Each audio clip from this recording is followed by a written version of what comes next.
himbau dan saling mengingatkan di mana sholat id dilaksanakan 2 rakaat. Dalam rakaat pertama, setelah takbiratul ihram kita membaca doa iftitah. Setelah itu kita bertakbir sebanyak 7 kali. Di sela-sela takbir kita membaca tasbih subhanallah walhamdulillah wala ilaha illallah wallahu akbar. Dilanjutkan dengan bacaan suratul Fatihah dan surah. Kemudian untuk rakaat kedua, setelah bangun dari sujud kita takbir lagi sebanyak 5 kali. Di sela-sela takbir kita membaca tasbih seperti pada rakaat yang pertama. Kemudian diteruskan dengan membaca suratul Fatihah dan diteruskan dengan surah. Mungkin itu yang dapat kami sampaikan. Kami selaku khotib nanti dalam khutbah pertama seperti biasa baca takbir 9 kali, diawali takbir 9 kali dan kedua dengan 7 kali takbir. As-salatu jami'ah.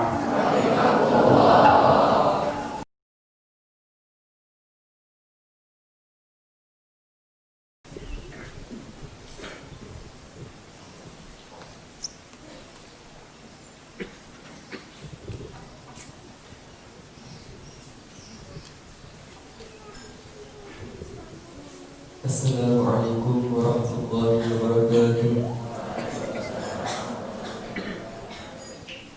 Ma'asyiral muslimin wa sirratal mu'minin rahimakumullah. Ya'lamu anna yawmakum hadha yawmu 'Eidil Adha wa yawmus surur wa yawmul maghfur. Yawma halallahu 'alaikum fihi at-ta'am وحرم عليكم الصيام.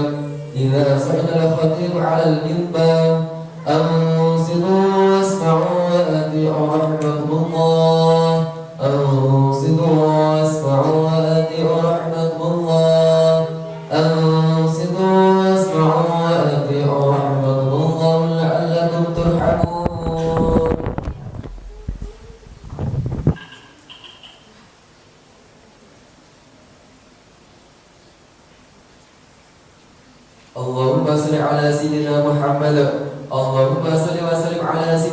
محمد اللهم صل وسلم على سيدنا محمد وعلى آل سيدنا محمد والحمد لله رب العالمين. اللهم قول الإسلام والمسلمين والمسلمات والمؤمنين والمؤمنات الأحياء منهم والأموات وانصرهم على مؤد الدين. رب اختم لنا منك بالخير ويا خير الناصرين برحمتك يا أرحم الراحمين.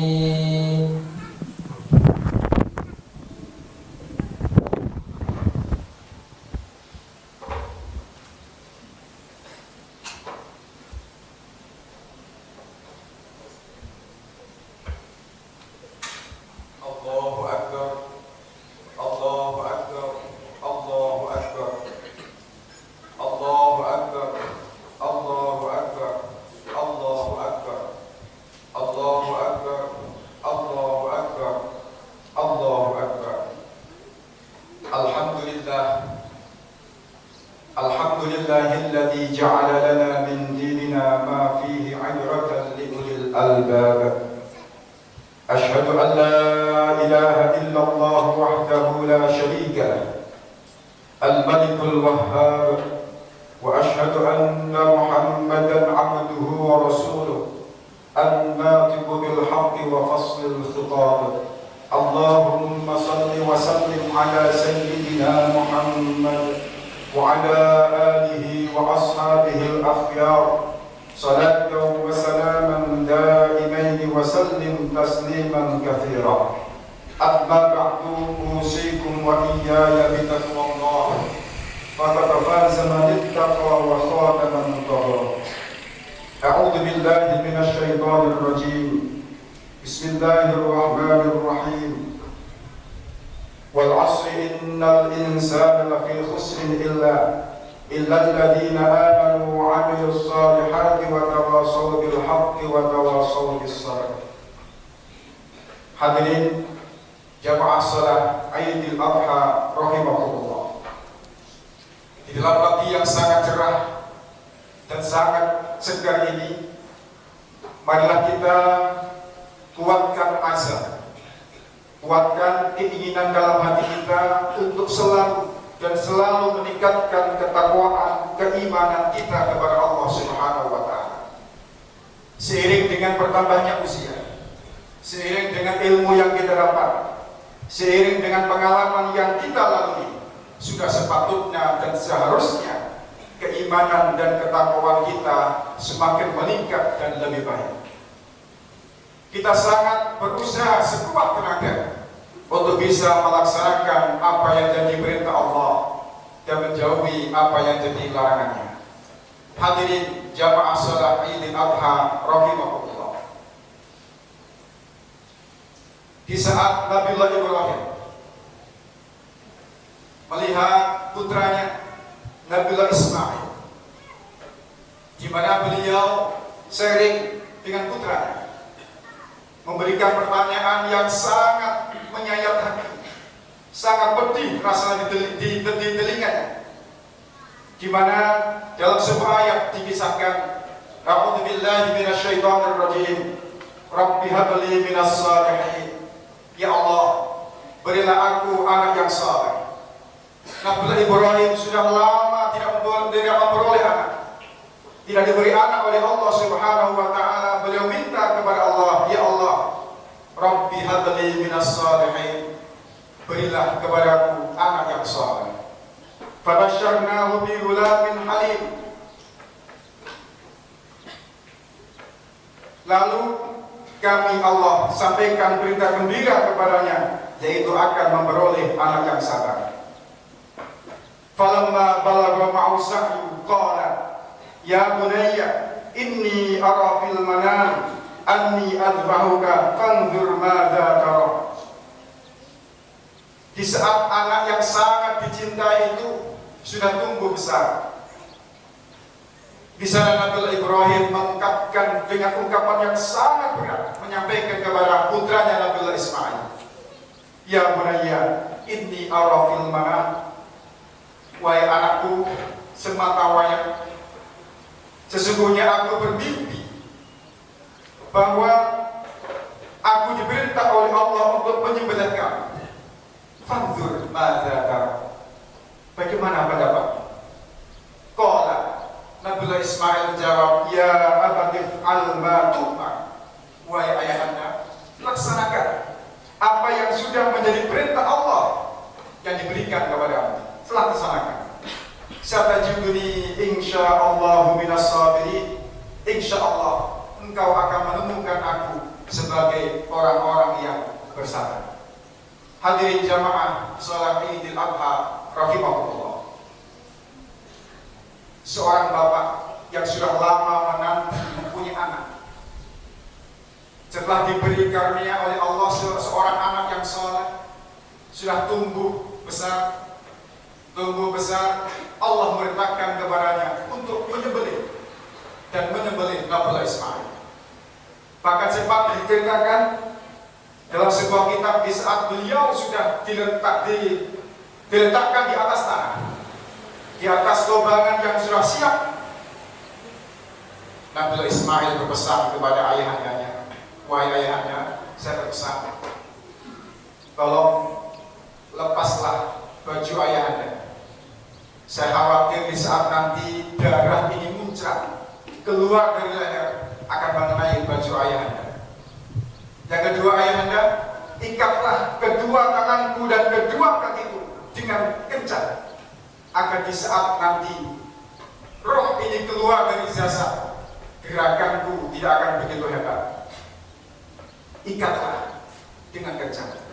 Yang ketiga, ayahanda, saya berpesan, teman-temanku yang biasanya dolan atau bermain ke rumah, tolong mulai besok atau mulai nanti jangan sampai mereka bisa bermain ke rumah kita.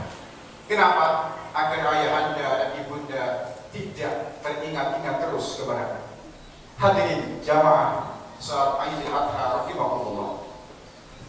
Begitu hebat tekad dan niat Nabiullah Ibrahim dan Nabiullah Ismail untuk menjalankan perintah Allah Subhanahu wa taala yang sangat berat dan sangat berat.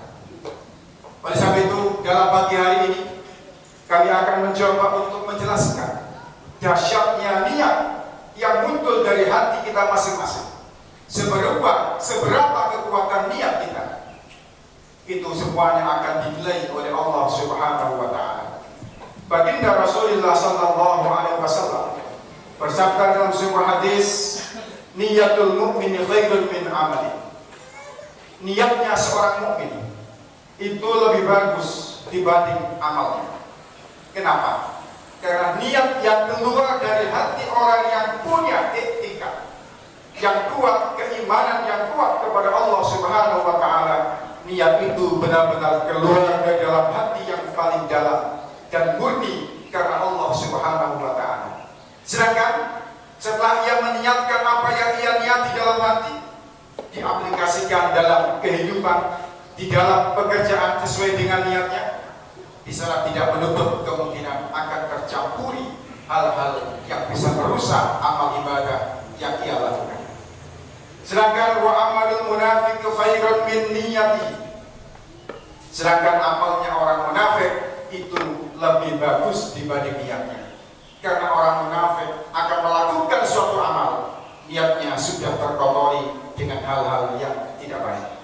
Sedangkan amalnya dia akan berusaha semaksimal mungkin, sebaik mungkin karena di hadapan orang banyak.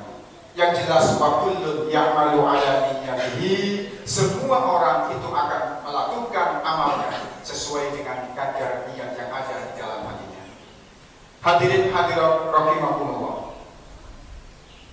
Diceritakan dalam sebuah hadis yang panjang, baginda Rasulullah sallallahu alaihi wasallam menyampaikan kepada para sahabatnya, wahai para sahabat, nanti di akhirat ada seorang hamba yang membawa amal kebaikan sebesar gunung, setinggi gunung, karena di saat ia hidup di dunia, ia sangat banyak dan istiqomah melakukan kebaikan dan kebaikan. Banyak sekali amalnya. Tapi setelah itu fayunadi muradin, ada suara tanpa rupa berseru, wahai manusia, apabila di antara kalian ada yang pernah terzalimi oleh seorang hamba ini, Ambillah dari kebaikan dan kebaikannya yang pernah ia lakukan di saat dia hidup di dunia. Akhirnya banyak orang yang berbondong-bondong yang pernah disakiti olehnya, baik melalui ucapannya, baik melalui tangannya, baik melalui kakinya, dan lain sebagainya. Mereka sama mengambil kebaikan yang dibawa oleh seorang hamba tersebut. Tanpa disadari, kebaikan yang sebesar gunung itu habis tanpa tersisa sama sekali. Habis semuanya. Akhirnya gua mutahayir, dia sebagai orang yang orang yang bingung, kemana amalku, di mana amalku, kok semuanya habis diambil oleh orang-orang yang pernah aku dolimi. Hadirat rahimahullah, tidak menutup kemungkinan perasaan kita menjadi orang yang kuat, perasaan kita orang yang baik dan seterusnya, tapi tanpa kita sadari kita sudah banyak melukai orang banyak. Kita sudah melukai banyak orang. Kita sudah banyak melukai banyak orang. Setelah diambil semua kebaikannya, akhirnya beliau sowan kepada Allah Subhanahu wa taala dalam keadaan bingung. Akhirnya Allah Subhanahu wa taala mengatakan, bersabda kepada seorang hamba ini, "Wahai hambaku, aku punya buku catatan yang luar biasa, di mana semua malaikatku tidak ada yang tahu. Bahkan semua makhlukku, baik jin atau manusia atau hewan dan seterusnya, mereka semuanya tidak ada yang tahu. Benar-benar aku simpan rapat dan aku kunci dengan rapat." Apa itu ya Allah? Niyatuka, yaitu niatmu. Coba dibuka buku catatan amal yang pernah engkau niatkan. Subhanallah, dibuka buku itu. Ya Allah, ini ada pahala haji, ini ada pahala umrah, ini ada pahala sedekah dan selain sebagainya. Kaget. Dia bertanya kepada Allah, "Ma huwa ya Allah? Apa ini ya Allah?" Allah menyampaikan, di saat kau hidup di dunia, engkau pernah niat akan melakukan haji. Engkau sudah berusaha keras, menyimpan uang, bekerja keras, tapi saat itu memang engkau belum aku takdirkan bisa melaksanakan ibadah haji. Bahkan di situ engkau pernah melakukan atau menyumbangkan sebagian besar uangmu, sekian juta dan seterusnya. Tapi saat itu engkau hanya niat dalam hati, keluar dari hati yang paling dalam. Akan tetapi saat itu aku tidak mentakdirkan kamu untuk bisa mengeluarkan uang dari sakumu dan lain sebagainya. Karena aku tahu engkau adalah niat yang benar-benar tulus, yang keluar dari relung hati yang paling dalam. Maka aku tulis, bahkan aku lipat gandakan 70 kali lipat dari apa yang kau niatkan. Subhanallah, begitu dahsyat kekuatan niat yang akan ditulis oleh Allah Subhanahu wa taala sebagai amalan saleh dan makbulan, di mana niat itu benar-benar niat yang keluar dari dalam hati yang paling dalam. Dan perlu kita garis bawahi di mana ada sebuah hadis baginda Rasulullah sallallahu alaihi wasallam. Beliau bersabda, "Man iltamasa ridallah bi sukhtin nas radhiyallahu anhu wa ardu anhun nas." Ini perlu kita garis bawahi untuk pegangan hidup kita. Barang siapa mencari ridha Allah dengan mengabaikan murka masyarakat, marahnya, tidak ridhonya orang lain kepada kita, kita hanya mencari ridha Allah, jangan khawatir, radhiyallahu anhu, Allah akan ridho kepada kita.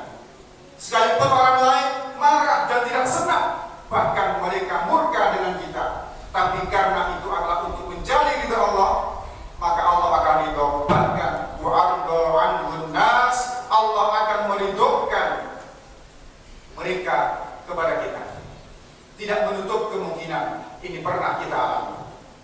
Suatu contoh, kita berhadapan di mana kalau di sini ada ma'had Husnul Hidayah, ada beberapa masyayikh, beberapa asatidz, bahkan dewan pengasuh. Di saat kita memarahi seorang anak santri atau santriwati sedang melakukan kesalahan, kita jangan khawatir, selagi dengan cara yang benar, niat yang tulus karena Allah Subhanahu wa taala, kita arahkan anak itu. Sekalipun mereka akan benci kepada kita, sekalipun orang tuanya akan murka kepada kita, selagi itu salah, dengan cara yang benar, dengan niat yang tulus karena Allah, jangan khawatir. Pertama, Allah akan ridho kepada kita. Yang kedua, hati mereka akan dibalik oleh Allah yang awalnya benci, akan dibalik oleh Allah menjadi cinta dan senang kepada kita. Tidak menutup kemungkinan hati ini adalah qalbun yang bisa berbolak-balik. Kadang-kadang di saat pagi kita sepantek, di saat sore kita sudah aman atau ragu-ragu. Hati ragu-ragu ini pasti muncul dalam hati, karena hati itu ada di balik. Allah Subhanahu wa Ta'ala, ya muqallibal qulub, Allah lah yang membolak-balik hati. Tidak menutup kemungkinan cepat atau lambat, yang awalnya tidak senang, yang awalnya benci, akan dibalik oleh Allah menjadi cinta dan sangat sayang dan hormat kepada kita. Orang tua juga sama. Bisa melihat anak melakukan kesalahan, kita tegur. Jangan ragu-ragu, wah nanti anak saya akan benci kepada saya akan tidak disenangi oleh anak saya dan cucu-cucu saya. Jangan khawatir, tegurlah. Yang penting dengan niat yang tulus dan cara yang benar. Jangan khawatir, cepat atau lambat, hati mereka akan dibalik oleh Allah. Yang awalnya benci, yang awalnya tidak senang, akan dibalik oleh Allah menjadi cinta dan sangat rindu kepadanya. Monggo kita berangan-angan. Seringkali kita berangan-angan, ya Allah, andaikan saat itu orang tua saya tidak mendidik saya dengan keras, apa jadinya saya? Andaikan saat itu guru saya tidak mendidik dengan keras, dengan belajar istiqomah, salat berjamaah dan seterusnya, apa jadinya saya? Mereka akan sadar di saat waktunya. Karena umur itu berpengaruh, hadirin hadirat. Umur itu berpengaruh, pengalaman juga berpengaruh, ilmu yang ia dapat juga berpengaruh. Jangan khawatir, cepat atau lambat hatinya akan dibalik oleh Allah menjadi orang yang cinta dan senang kepada kita selagi dengan niat yang tulus karena Allah dan cara yang benar. Diteruskan hadis tersebut, wa man iltama sidqallah bisuktillahi sabitallahu alaihi wa asqata alaihin nas. Barang siapa yang mencari ridha Allah, barang siapa yang mencari ridhonya masyarakat, ridhonya orang lain, mencari senangnya, simpatinya orang lain kepada kita, dengan mengalahkan murkanya Allah kepada kita, sakhitallahu alaihi, Allah akan murka kepada kita. Bahkan wa asqata alaihin nas, bahkan Allah akan membuat mereka yang awalnya senang, cinta, simpati dengan kita, akan dibalik oleh Allah menjadi orang-orang yang benci dan murka kepada kita. Tidak menutup kemungkinan itu semuanya akan terjadi. Oleh sebab itu, dalam khutbah di pagi yang cerah dan bahagia ini, kita harus melakukan hal yang sesuai dengan apa yang diperintah oleh Allah Subhanahu wa Ta'ala, dengan dasar-dasar yang mantap, sehingga kita melangkah, kita berucap, kita berpikir dengan semuanya sesuai dengan perintah Allah Subhanahu wa Ta'ala. Hadirin hadirat rahimakumullah, dengan khutbah yang sedikit panjang ini mudah-mudahan hati dan pikiran kita dibuka oleh Allah Subhanahu wa Ta'ala. Kita semuanya diberi futur, kita semuanya diberi munuh, hidayah taufik Allah selalu mengucur kepada kita, dan kita semuanya berharap kapanpun, dimanapun, pagi atau siang, sore atau malam, Allah memanggil kita. Mudah-mudahan kita semuanya dalam keadaan husnul khotimah. Ucapan terakhir yang keluar dari sini adalah ucapan la ilaha illallah Muhammadur Rasulullah sallallahu alaihi wasallam. Amin amin ya rabbal alamin. Ja'alallahu wa iyyakum minal faizin al-aminin wa adkhalana wa iyyakum fi ibadihi salihin wa qur rabbi fi warham wa anta khairur rahimin. اللهم صل وسلم على سيدنا محمد وعلى آل سيدنا محمد.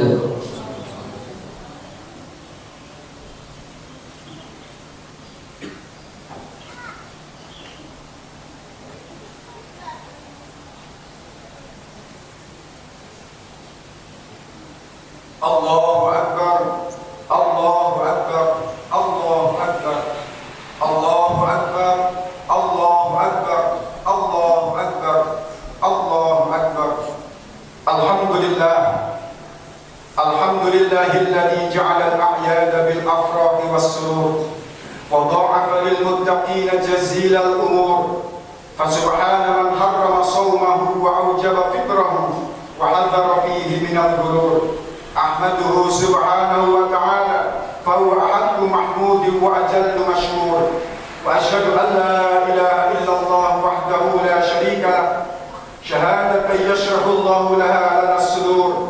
وأشهد أن سيدنا ونبينا محمدا عبده ورسوله الذي أقام منار الإسلام بعد الدثور. اللهم صل وسلم على سيدنا محمد وعلى آله وصحبه صلاة وسلاما دائمين متلازمين إلى يوم البعث والنشور. أما بعد فيا أيها الناس اتقوا الله تعالى واعلموا أن يومكم هذا يوم عظيم فأكثروا من الصلاة على النبي الكريم. وقال تعالى في كتابه الكريم إن الله وملائكته يصلون على النبي يا أيها الذين آمنوا صلوا عليه وسلموا تسليما. اللهم صل وسلم على سيدنا محمد سيد المرسلين وعلى آله وأصحابه والتابعين وتابع التابعين وتابعيهم بإحسان إلى يوم الدين وارحمنا معهم برحمتك يا أرحم الراحمين. اللهم اغفر للمسلمين والمسلمات والمؤمنين والمؤمنات الأحياء منهم والأموات إنك سميع قريب مجيب الدعوات.